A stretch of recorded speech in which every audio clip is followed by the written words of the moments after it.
Friends, આજે હું તમને શીખડાવીશ wafer biscuits chocolate, that is Perk, KitKat આપણે ખાઈએ છીએ એના માટે મેં અહીંયા અલગ અલગ વેફર બિસ્કિટ લીધેલી છે, સ્ટ્રોબેરી, ઓરેન્જ અને ચોકલેટની મેં ઓલરેડી મારી રેસીપી શેર કરી છે ચેનલ પર. ચોકલેટ કેવી રીતે મેલ્ટ કરવી, આવી રીતે ગરમ પાણી લેવાનું, એના ઉપર રો ચોકલેટના પીસીસ મૂકી અને એને ડબલ બોઇલરમાં મેલ્ટ કરવાનું. આપણે હવે એને ઠંડુ થવા દેવાનું રૂમ ટેમ્પરેચર પર, પંખા નીચે નહીં નાખવાનું, એને પાણી બી નોડવું જોઈએ અને સ્ટીમ બી નોડવું જોઈએ, નહીં તો તમારી ચોકલેટ બગડી જશે. હવે આપણે વેફર બિસ્કિટ ચોકલેટ બનાવવાનું ચાલુ કરીએ. તમારી પાસે બટર પેપર હોય તો બટર પેપર, અને નહીં તો તમે આવી રીતે આ બિસ્કિટનું જ રેપર છે એના પર મૂકી દેવાનું.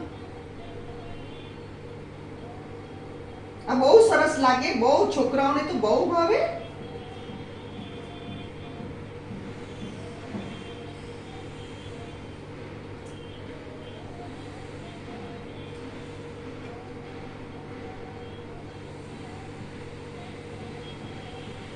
આવી રીતે ચારે બાજુથી કોટિંગ કરી દેવાનું ચોકલેટનું અને આવી રીતે મૂકી દેવાની. બટર પેપર ખાસ હોવો જોઈએ, નહીં તો આ ચોકલેટનું રેપર એ ચાલે, આ બિસ્કિટનું રેપર આઈ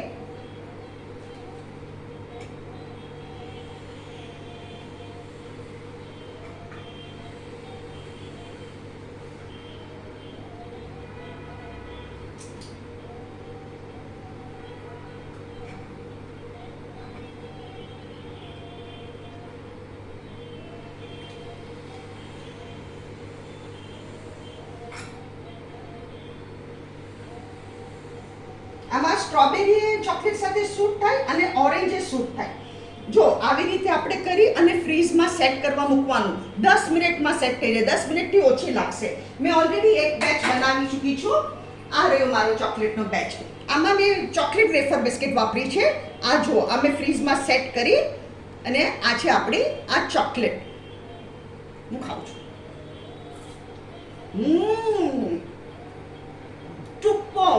તમે છે ને જરૂરથી બનાવો, મારી ચેનલને લાઈક કરો, સબસ્ક્રાઈબ કરો અને એન્જોય.